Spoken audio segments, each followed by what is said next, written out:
Bom dia, amada igreja Yamave, como vocês estão? Eu espero que todos tenham passado uma virada de ano excelente, debaixo da bênção do Senhor. E sim, Ele estava nos abençoando, Ele está nos abençoando, continuamente Ele está nos abençoando. Então hoje, dia 5 de janeiro, primeiro domingo desse ano, eu fui incumbido de trazer uma palavra de ânimo, uma palavra de incentivo para que a gente possa talvez viver um ano diferente, talvez um ano onde algumas coisas possam mudar em nossas vidas. E pela graça de Deus, sim, coisas podem mudar em nossas vidas. Então a palavra que eu trouxe hoje, ela tem muito a ver sobre fim de ciclo e início de um novo ciclo. 2024 acabou, né? Então o que para trás ficou, fica lá para trás, mas ele serviu de um alicerce, de um degrau, para que a gente possa avançar para esse novo ciclo em nossas vidas. E uma coisa que é muito engraçada para mim quando eu penso em novos ciclos, em novos anos, sempre, vamos dizer assim, aquela ladainha de esse ano a coisa vai mudar aqui em casa. Esse ano eu vou fazer isso. Esse ano, vamos ver se esse ano vai sair. O que acontece na prática? Eu caminho com muitos casais pelo Brasil durante um ano, e de pastores, casais normais. E existe algumas áreas das nossas vidas que praticamente, quase que é unânime, todo ano a coisa não muda. E eu vou dizer para vocês quais são as duas áreas que na maioria das famílias as coisas não melhoram, as coisas não andam. Primeira área, da saúde, da alimentação. Todo ano alguém começa o ano dizendo: esse ano eu vou fazer aquele regime e a minha vida vai mudar. Esse ano eu vou entrar na academia e a minha vida vai mudar. E passa ano, vem ano, a coisa não muda. Outra área que é muitíssimo poderosa para que a gente não gere mudança é a área financeira. A área financeira, por incrível que pareça, vem ano, vai ano, e as realidades parecem que continuam as mesmas. É muito curioso isso. E por que eu estou falando dessas duas áreas? São só um exemplo. Na verdade, que é recorrente em nossas vidas. E qual que é o ponto que eu quero chegar? São áreas que existe uma recorrência de falta de mudança, uma recorrência de falta de atitude, uma recorrência onde nada está acontecendo. Mas, cara, o que impede a gente de mudar? Ou vamos pensar melhor, que passos a gente pode começar a ter para gerar alguma mudança? Então, às vezes eu fico imaginando que, bom, primeira semana de janeiro, quais serão os meus planos? Ou melhor, o que Deus tem falado para mim a respeito do ano que está se iniciando? Então, existem vários exercícios que a gente faz que comumente as pessoas fazem cartas, fazem um tratado consigo mesmas a respeito do novo ano que entra, falam com Deus e falam: poxa vida, Deus, qual é a palavra que o Senhor tem para esse ano na minha vida? O que o Senhor quer? Qual é o versículo? Qual é o texto? Então, não sei como que é o seu jeitão com Deus, como você lida no teu início de ano. Mas eu quero ler um texto que é muito interessante, e ele fala um pouco a respeito, às vezes, realmente da nossa dificuldade em tomar algumas decisões e seguir pelas decisões que nós queremos tomar. Acompanhe comigo, o texto está em Tiago 1,8. Olha que legal esse versículo. Homem de ânimo dobre, inconstante em todos os seus caminhos. E outra versão fala: homem de mente dividida, inconstante em todos os seus caminhos. Então, muitas vezes, nós nos deparamos com uma realidade de inconstância nas nossas vidas. Ou seja, eu tenho, digamos, uma dificuldade em tomar decisões e seguir com uma rotina, seguir como uma decisão tomada. Por exemplo, esse ano eu vou cuidar da minha saúde. Eu tomei uma decisão, mas na primeira circunstância eu desando. Então, o contexto desse texto de Tiago, não sei se tem muito a ver com saúde, mas ele fala sobre um coração dividido. Ele está falando sobre um contexto de dificuldade, um contexto de sofrimento, um contexto onde eu peço sabedoria para lidar nessa época da minha vida, e ele fala sobre um homem inconstante. Então, existem muitas áreas que existe uma inconstância nas nossas vidas. Mas o ponto que eu quero chegar é o seguinte, pode ser que você se identifique e eu tenho muitas áreas que levaram-se muitos anos para eu tomar uma decisão e agir a partir daquela decisão. Eu gosto de pensar que existe um momento mágico, um momento X na vida, nas nossas vidas, onde uma decisão precisa ser tomada. E eu uso um termo para isso. Esse termo chama-se ponto de ignição. O que é esse ponto de ignição? É o ponto onde, cara, a partir daqui, tudo vai mudar. E esse ponto de ignição, eu percebo que nas nossas vidas ele acontece normalmente em duas situações. A primeira situação é quando, por exemplo, você vai no médico e o médico fala assim para você, amigão, se você não tomar uma atitude em relação a isso, o negócio vai desandar para o seu lado. E aí você toma um choque de realidade e você fala, cara, eu preciso mudar. Eu preciso mudar. Então esse motivo de força maior chega em você e fala, cara, muda, muda. E esse motivo às vezes é um exame de sangue. É alguma coisa que está acontecendo com você. Ou uma sequela, uma consequência de um processo de semeadura da tua vida e agora você está colhendo. E eu gosto de pensar que nós poderíamos agir de uma outra forma. Esse ponto de ignição, em vez de ser um choque de realidade de um médico ou de uma crise financeira, onde o seu nome está em protesto, por exemplo, e você não consegue mais fazer, o teu nome está sujo na praça, eu gosto de pensar que é um processo de decisão consciente. Então, para esse ano, você pode entrar num processo de decisão consciente. E que processo é esse? Nada mais é que Romanos 12:2, onde fala que eu preciso não me conformar numa realidade, às vezes espiritual, física, do que eu estou vivendo, e a minha mente precisa ser transformada. Então, sim, eu estou falando aqui sobre renovação da mente, neoplasticidade da mente, algo que eu entendo que precisa ser uma verdade para mim e a minha mente é renovada. É um processo de metamorfose. E eu sei que esse processo de renovação da mente pode vir de alguns aspectos. Então, por exemplo, você pode estar aqui na sua casa, me escutando nesse momento, ou num culto, ou num pequeno grupo, ou no seu momento de solitude com Deus. E o Espírito Santo pode falar no fundo do seu coração a respeito de uma realidade que você precisa mudar. E você, pá, eu vou mudar. Ou você pode estar sendo alimentado de novas informações onde vão gerar um processo de mudança na sua vida. Então, eu vou usar o meu exemplo. Há muito tempo atrás, eu estava numa condição que era o seguinte, eu tinha um processo de irritação quando estava com fome. Então imagine só, o Fernando todo alegrinho, todo feliz, de repente ele ficava azedo, um chato, insuportável. Aí precisava chegar a esposa dele e falar o seguinte, ó, come um docinho aí, filho, porque você está insuportável. Esse processo de estar irritado por estar com fome não é uma coisa normal nossa. Então eu comecei a estudar a respeito disso e eu descobri que isso é uma dependência do carboidrato, daquela glicemia disponível dentro do sangue. E quando a minha glicemia baixava, eu ficava irritado.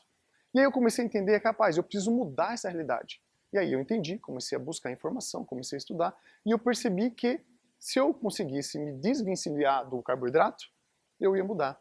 Tomei algumas atitudes, comecei a ler a respeito disso, e entendi que, por exemplo, se eu fizesse, isso não é uma dica de um nutricionista, é só um caso real da vida do Fernando. Eu comecei a fazer um jejum intermitente, comecei a fazer uma dieta mais pobre em carboidrato, e num processo de, pasmem vocês, 1 ano e meio, 2 anos, além de eu não ter mais a irritabilidade por não ter glicemia dentro do corpo, no meu sangue, eu ainda perdi 6 quilos. Parece uma coisa muito ingênua, boba, mas em algum momento eu entendi. E esse meu ponto de ignição foi quando eu comecei a entender que o meu comportamento estava afetando outras pessoas. Eu estava um chato. Eu falei, pô Deus, eu não quero mais isso para minha vida. Eu não quero mais depender de alguma coisa para eu estar de bom ânimo, de um açúcar, de um chocolate. Parece bobo, mas existem muitas realidades que a gente pode, de repente, falar com Deus. Deus, esse ano eu quero mudar. Esse ano, de verdade, eu quero ser uma pessoa melhor. quero te buscar de uma forma diferente, quero amar meus filhos de uma forma diferente, quero tratar minha esposa de uma forma diferente. Até hoje eu tenho percebido que eu não tenho sido um bom marido, eu não tenho sido uma boa esposa, eu não tenho sido um bom filho, eu não tenho sido um bom patrão. O que eu preciso fazer para ele ser gerado? E às vezes esse ponto de ignição são frases, são momentos onde o Espírito Santo vai falar no teu coração. Mas você tem que estar com o coração aberto para esse tema.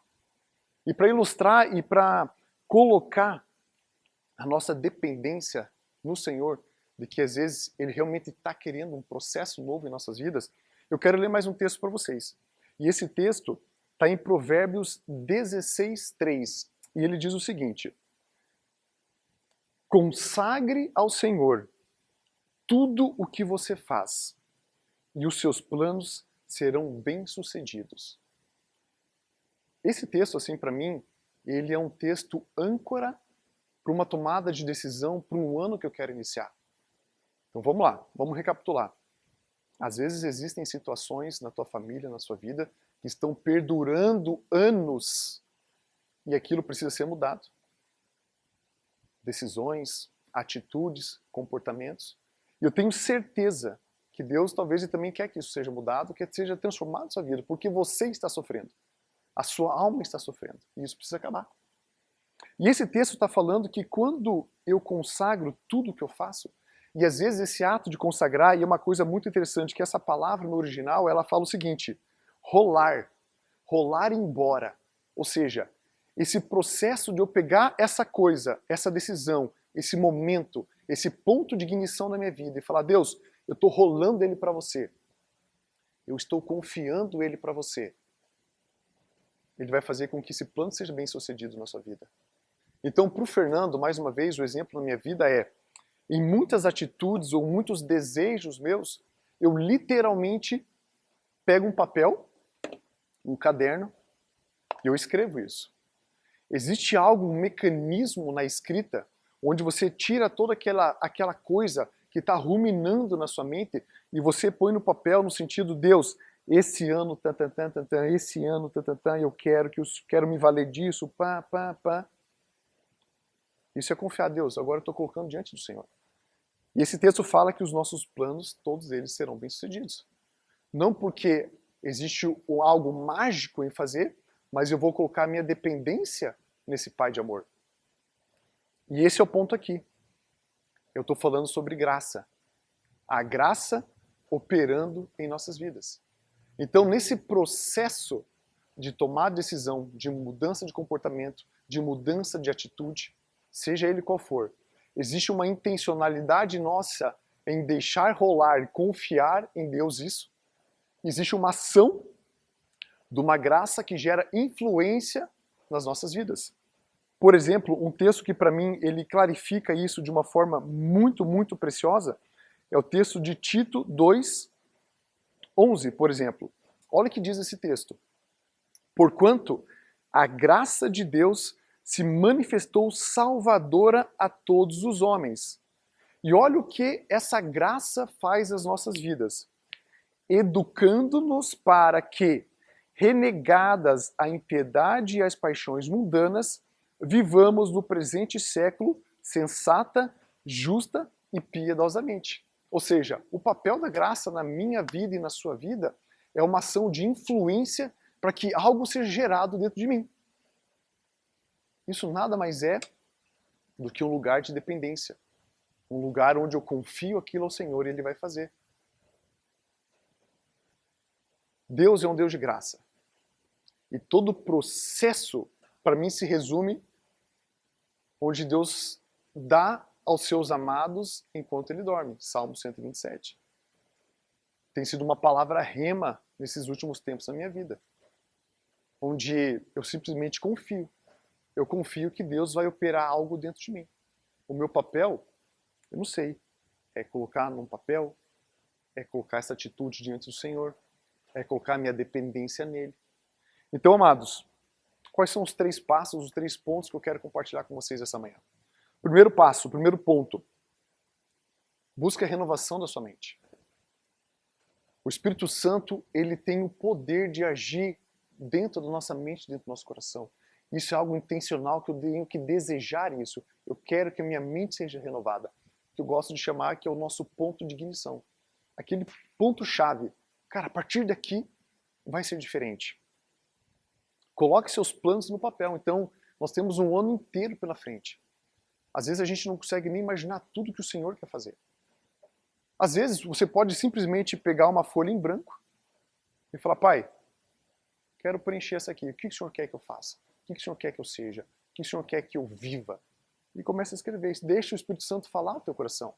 Eu tenho certeza que ele vai talvez colocar planos, desejos, decisões que talvez você nunca imaginou que você faria ou que você gostaria de fazer. Mas vai ser coisa boa. Tudo coopera para o bem daqueles que amam a Deus, daqueles que são chamados segundo o seu propósito. E o terceiro passo, confia. Confia. Deus dá aos seus amados enquanto eles dormem. O processo de crescimento, o processo de germinação, o processo daquilo tomar forma e vida é uma responsabilidade do nosso Pai. Mas nós temos que tomar alguns passos, sim. Temos que tomar alguns passos. Então, queridos, para encerrar, essa palavra é uma palavra de ânimo para você, sim, pensar a respeito da sua vida, pensar a respeito da sua família, pensar a respeito do que você está fazendo da sua vida. E falar, Deus, eis-me aqui, Senhor. Estou aqui para fazer o que o Senhor quer. Eu tenho certeza que Deus tem algo precioso para você. Talvez você nunca imaginou que você poderia ser usado para simplesmente uma coisa simples. Quer ver que legal? Fazer um discípulo de Jesus. Você já imaginou você discipulando uma pessoa? Falando para uma pessoa como é caminhar com Jesus? Você convidando essa pessoa para caminhar com você e ela percebendo que na sua jornada é assim que um cristão caminha. Você vê que curioso isso? Essa é a graça. A graça vai fazer com que eu tenha essa vida piedosa, sensata e justa. Então, queridos, põe no papel. Vamos gerar esse ponto de ignição e vamos confiar no Senhor, que Ele grandes coisas vai fazer em nosso meio.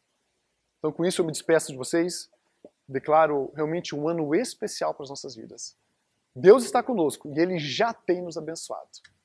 Fiquem com Deus e até a próxima.